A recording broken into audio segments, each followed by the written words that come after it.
permanent tariffs will go. They'll be reciprocal in nature. They'll be going on April the 2nd, so we'll be talking about that. It'll be a big game changer for our country because we've been ripped off by every country in the world. And now whatever they charge us 150. And no president did anything about it until I came along, and then I did a lot about it. You know, we took in tariffs from China $600 billion. Nobody else took in 10 cents from China. They never did. But when COVID came along, we had to focus on COVID. We did a great job. We got rid of that. We ended up handing over with a market that was higher than it was previous to COVID coming in. But this is very much about companies and countries that have ripped off this country, our beloved USA, and they're not going to be ripping us off anymore. So, you know, I think that has an impact on the market. Mr. President. Sir, this is a slate of nominees that's been prepared by the Presidential Personnel Office. It includes a number of sub-cabinet level appointments, a number of your ambassadors that have been previously announced, and also, crucially, given the administration's concerted effort to focus on violent crime, it includes a number of U.S. attorneys in major cities that have real crime problems. Okay. Some very good people, too. Thank you, sir. And then we have a number of ceremonial proclamations that Lindsay Halligan is going to. So two very special proclamations, the first of which is a proclamation that proclaims March 2025 as Women's History Month in honor of all the wonderful women in your administration, all the wonderful women in America, and in honor of everything you've done for women and this administration has done for women in just, what, a month and a half? So. Yeah, we've done a lot, and women have done a lot for us, right? This is an honor. We have a wonderful woman here, Maria Bartiromo. Thank you so much. Nice to have you, Maria. Thank you very much, Mr. President, and thanks for all that you're doing for women. Thank you. She's going to do an interview of me later. Maybe I shouldn't do this interview. I should be like Biden, not do any interviews.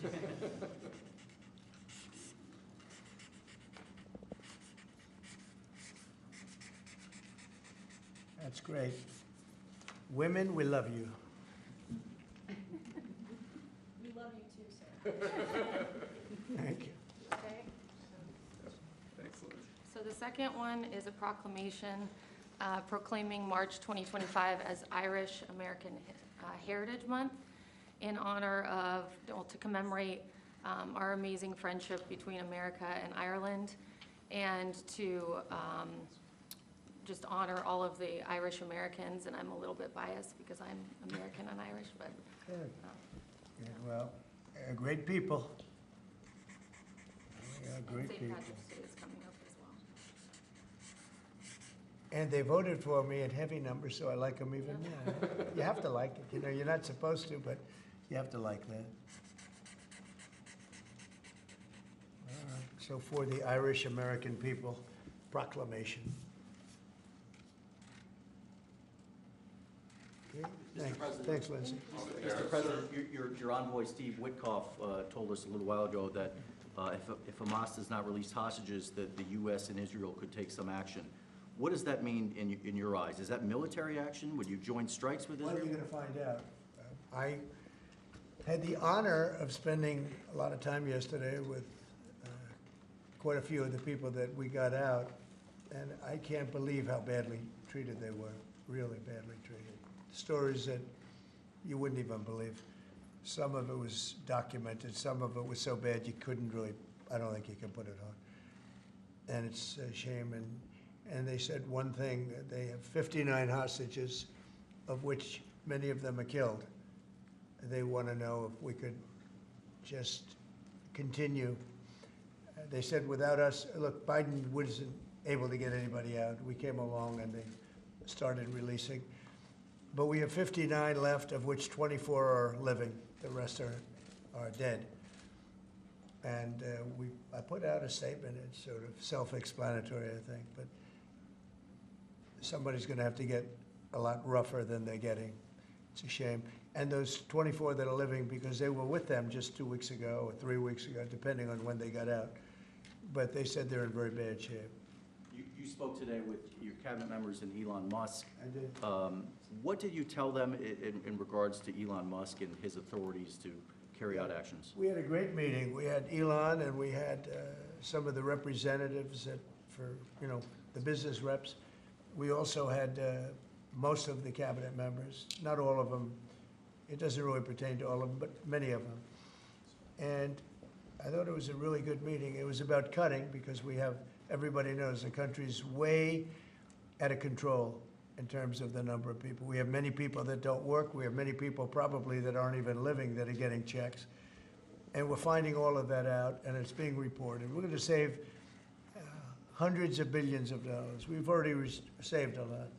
And parts of it are contracts that are expired that we're paying on. Many crazy things that, you can see it happening. It shouldn't happen, but you can see it happening. You see a lot of it being put out. But the other thing I think most important for today, I want the cabinet members to keep good people. I don't want to see a big cut where a lot of good people are cut. I want the cabinet members to keep the good people, and the people that aren't doing a good job, that are unreliable, don't show up to work, et cetera, those people can be cut. So I had a meeting, and I said, I want the cabinet members, go first, keep all the people you want, everybody that you need. And it would be better if they were there for 2 years instead of 2 weeks, because in 2 years they'll know the people better. But I want them to do the best job they can. When we have good people, that's precious, that's very important, and we want them to keep the good people. And so we're going to be watching them, and Elon and the group are going to be watching them. And if they can cut, it's better. And if they don't cut, then Elon will do the cutting. So, Mr. President, is that a reflection that you think DOGE and Elon Musk have been moving too quickly?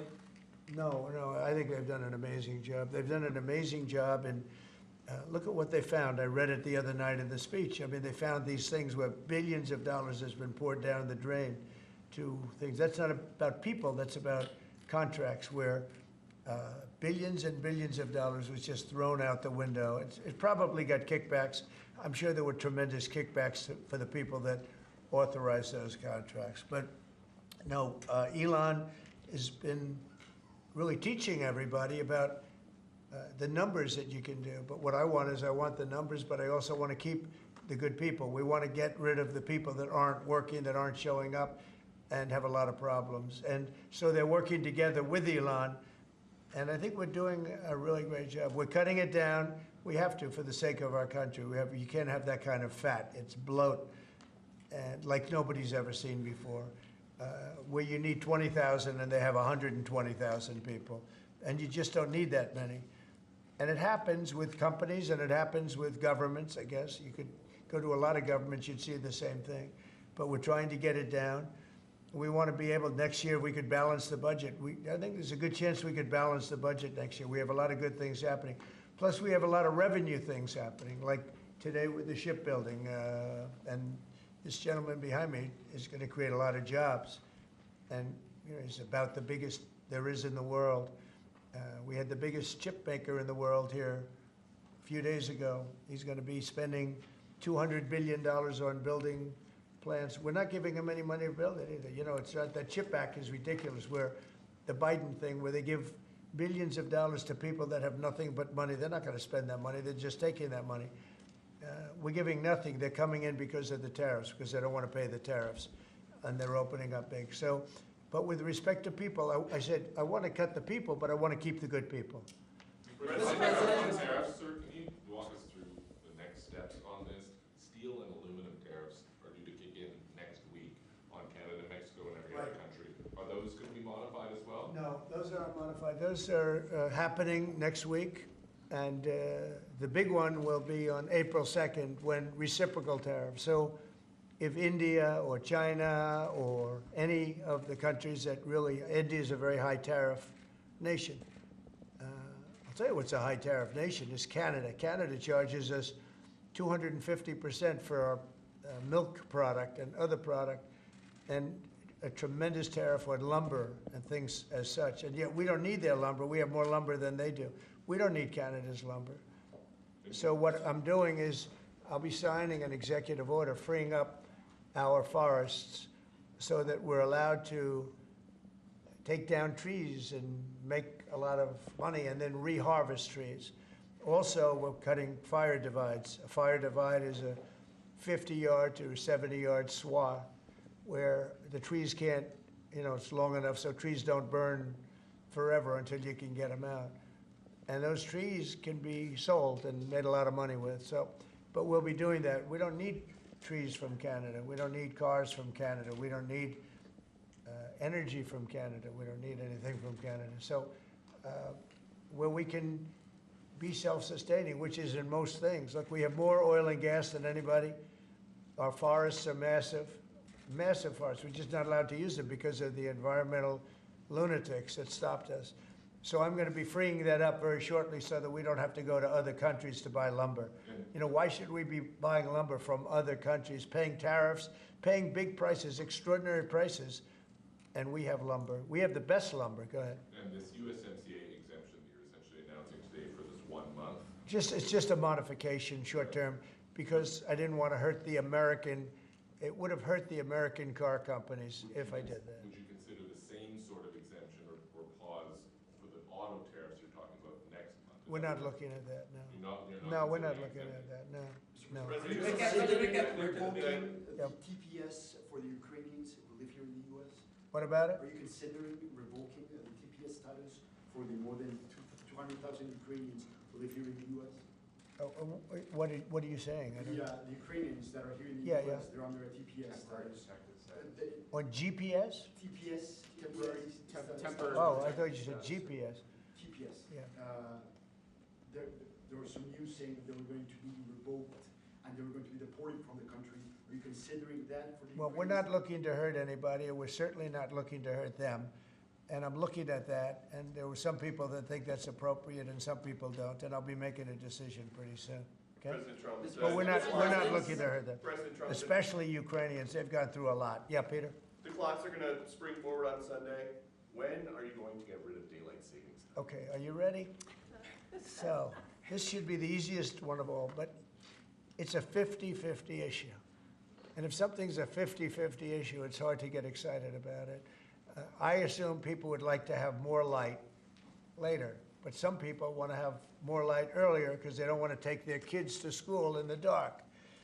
And it's very much, it's a little bit one way, but it's very much a 50-50 issue. And it's something I can do, but a lot of people like it one way, a lot of people like it the other way. It's very even. And usually I find when that's the case, what else do we have to do?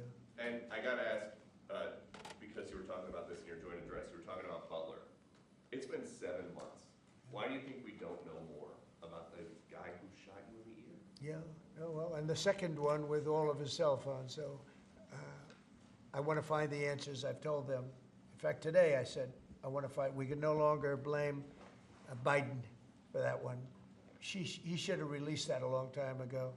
So they are giving me a report next week sometime, and I do believe I'll be releasing. I want to release the report. A lot of people have asked that question. You had one who had 3 apps, 2 of which were foreign, supposedly, and who has the biggest white shoe law firm in Pennsylvania, even though they don't live in necessarily a white shoe area. What's that all about? His law, the law firm. The other one had 7 or 6 cell phones, and I don't have 6 cell phones.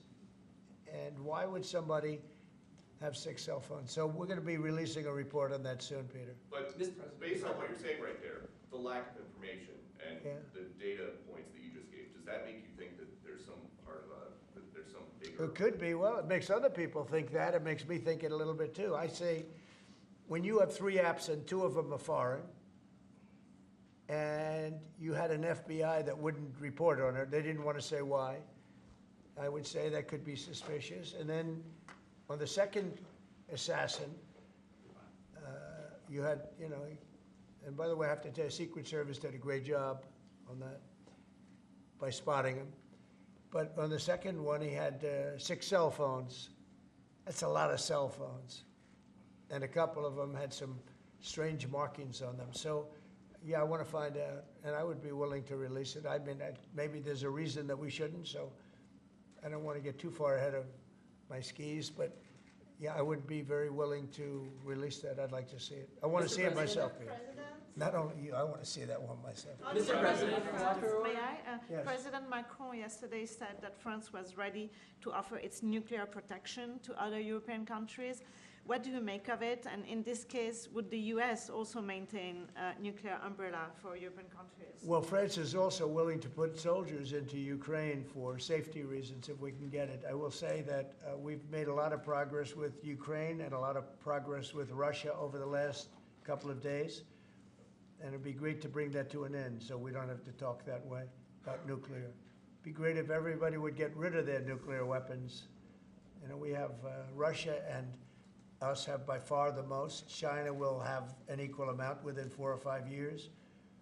And it would be great if we could all denuclearize, because the power of nuclear weapons is crazy. It is crazy. And, you know, I was very far along a process with Russia, despite the Russia hoax, which didn't make it easy. It was a total hoax, a total rigged hoax by some bad people. But despite that, I was very close to having a program with Russia, denuclearization, and we're going to get China. I spoke to President Xi about it, and he would have been very happy to have gone along with it. But bad things happened, like an election that was rigged happened, and so we had to come back 4 years later. But I would very much like to start those talks. The opposite of what you say, the denuclearization would be incredible. Mr. President, on the auto tariffs that you were talking about, I know yesterday you spoke with the big three. Did you tell them that no more exemptions were on the way, and what was the reaction? I told them, that's it. This was a short-term deal. And they came back to me yesterday. They said, could we have some help on the tariffs because of the speed?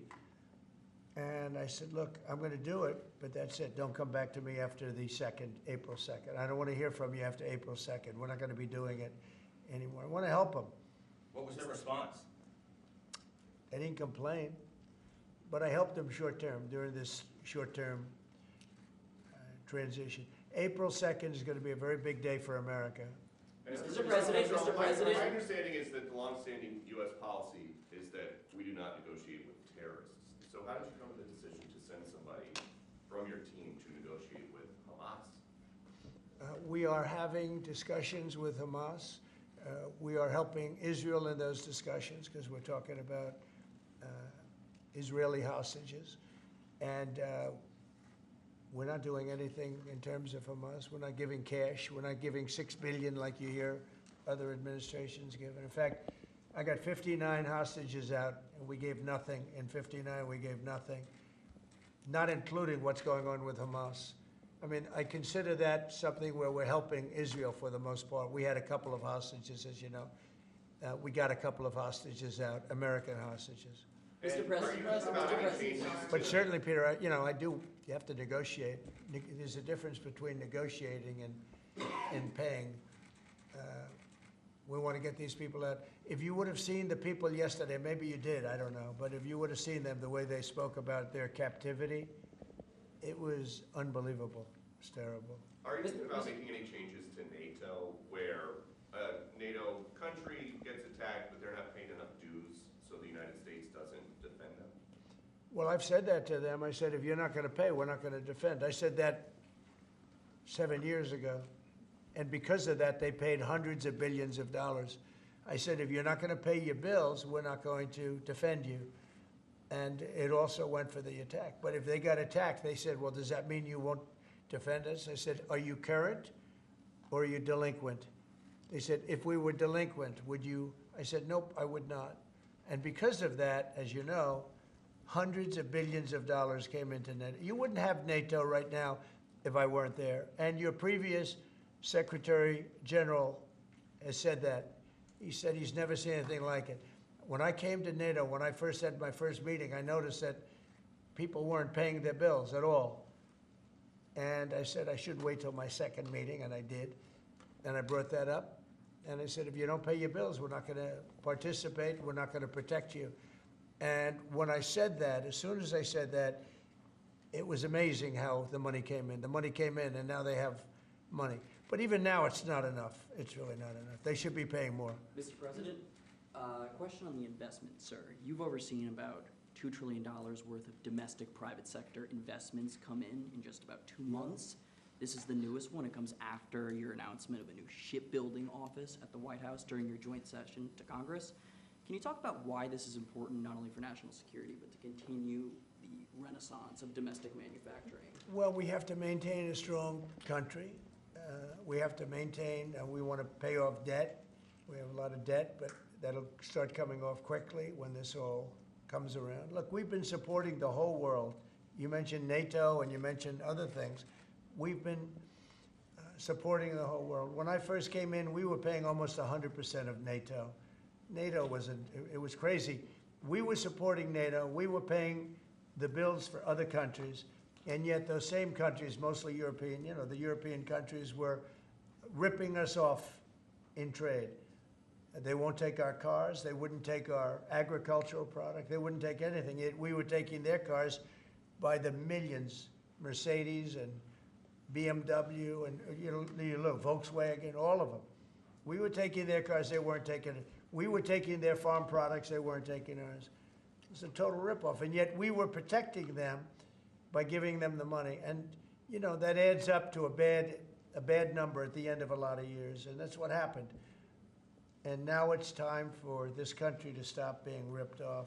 I had that done very much in the first administration, but then we had to focus on other things at the very end with COVID.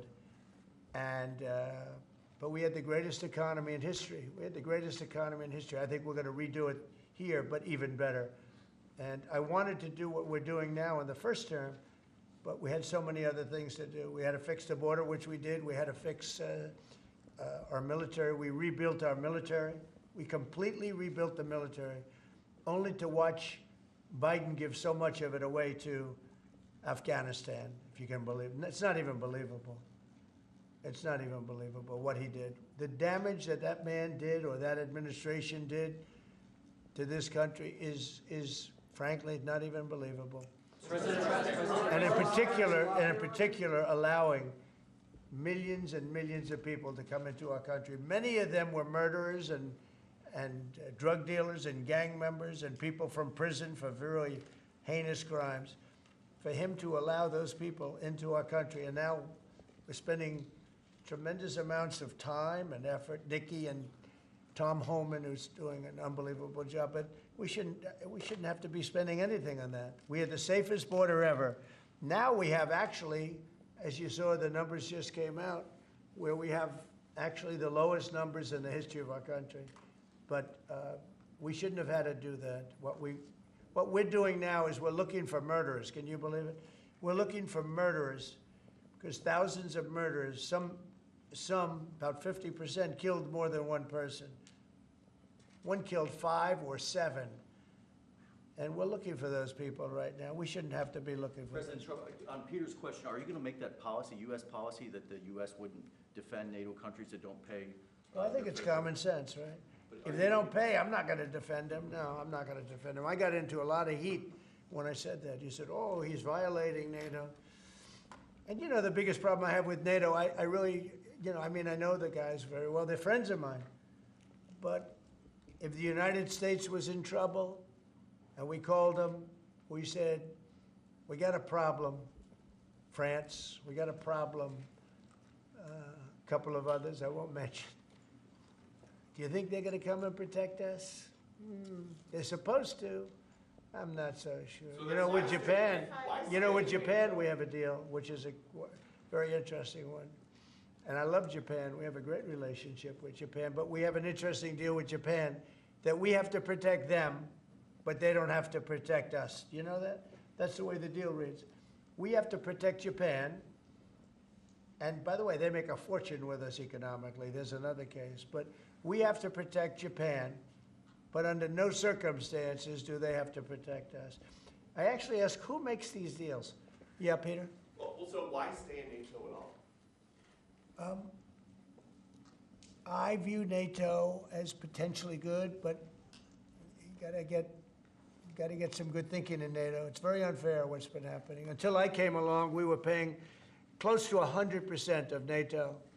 So think of it. We're paying 100% of their military, and they're screwing us on trade.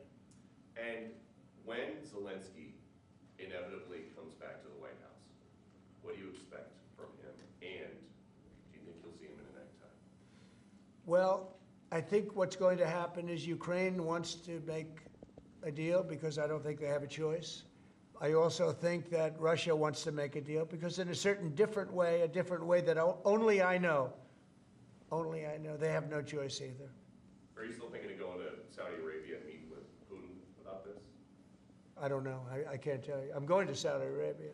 Mr. President, They've been very, I've made a deal with Saudi Arabia where, because normally you'd go to UK first, and last time I went to Saudi Arabia, they put up $450 billion. You know that, right? You were there.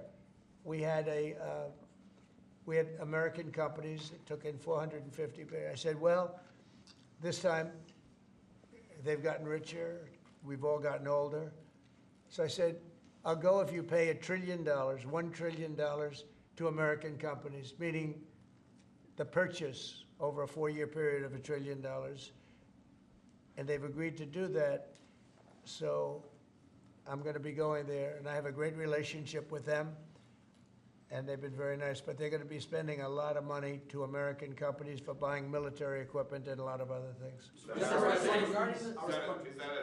trip in the near future?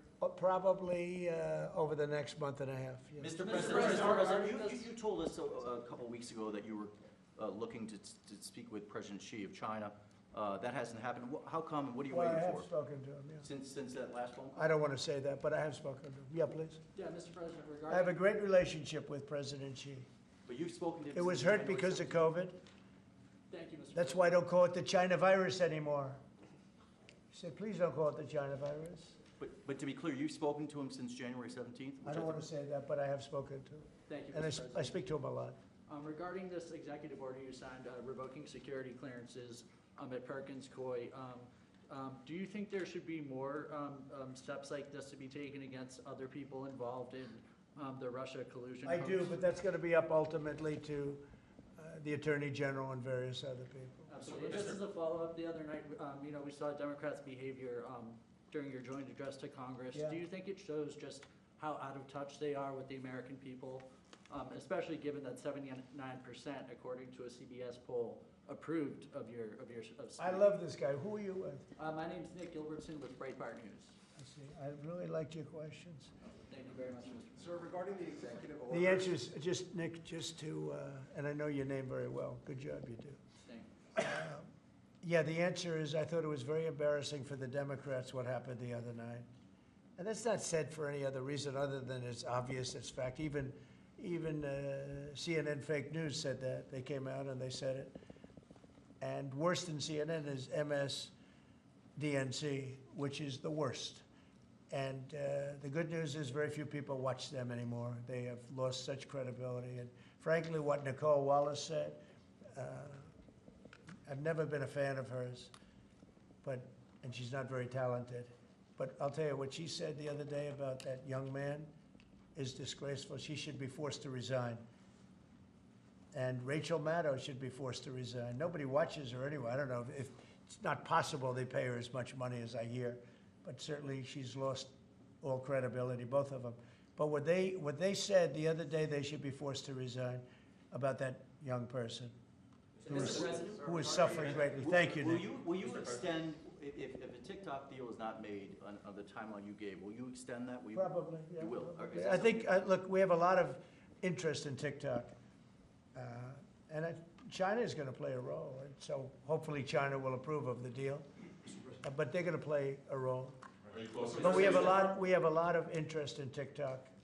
How long will you extend it, and how close are you to a deal? Well, we'll see. But if I need, right now we have at least another month, so we don't need an extension. But if I needed an extension, I'd probably get it extended. Yeah, Mr. please. President, our country is Mr. President, regarding the executive orders, there was talk that you might sign one winding down the education department.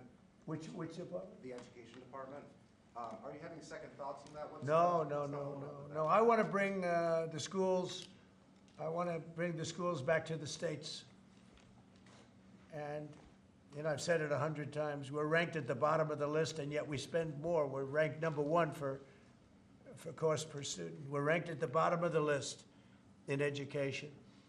And I know if I bring it back to Iowa, Indiana, Idaho, all these great states, I think I could say 40 states, I want to bring it back. 10 states won't be perfect, 5 states will be probably not so good, but they will be every bit as good as Norway and Denmark and Sweden and all of the states that are rated at the top.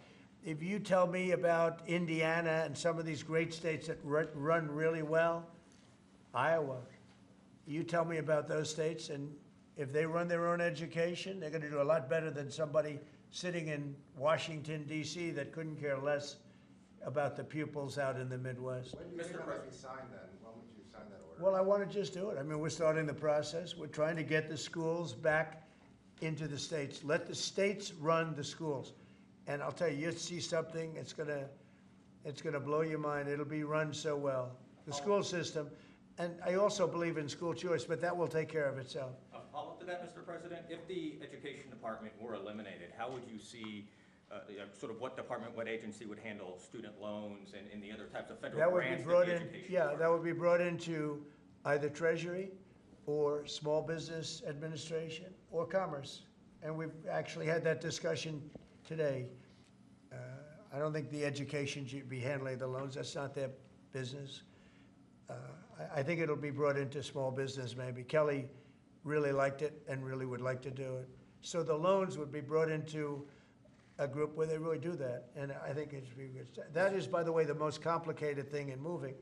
But it's very simple if you do that. And So the President, same for our like federal country grants? rejected your plan to move out more than 2 million people out of Gaza. What's your reaction to that and to Egypt's plan and to this meeting that happened? Out of Gaza? Yeah. I think that Gaza's a mess, and I think that Gaza could be good.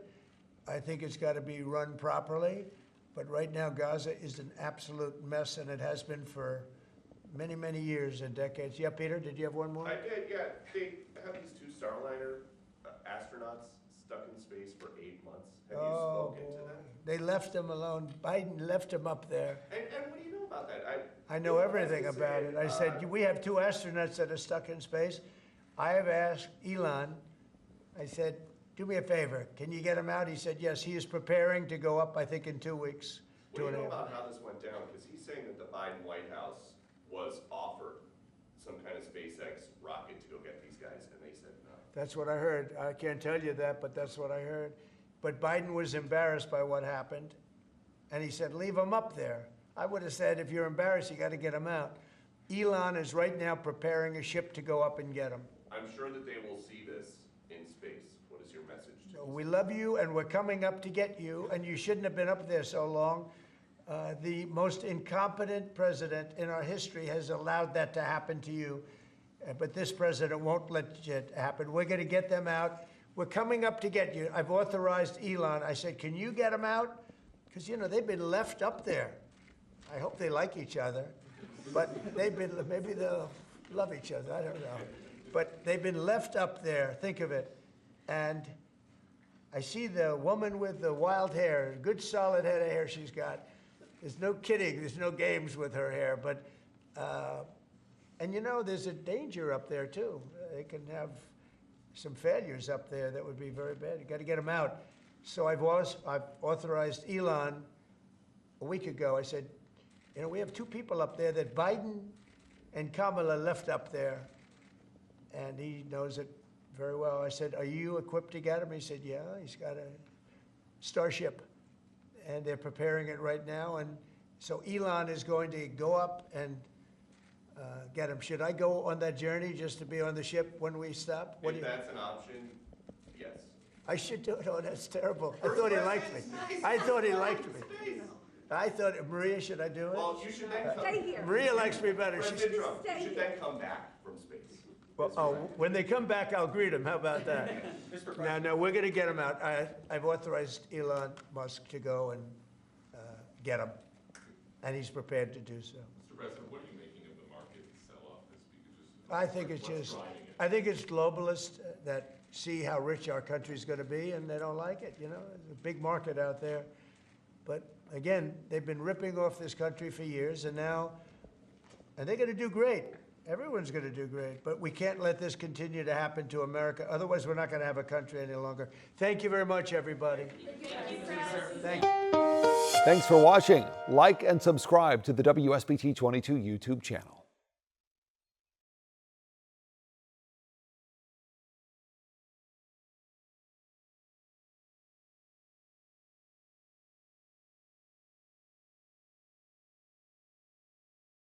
Thank you, sir.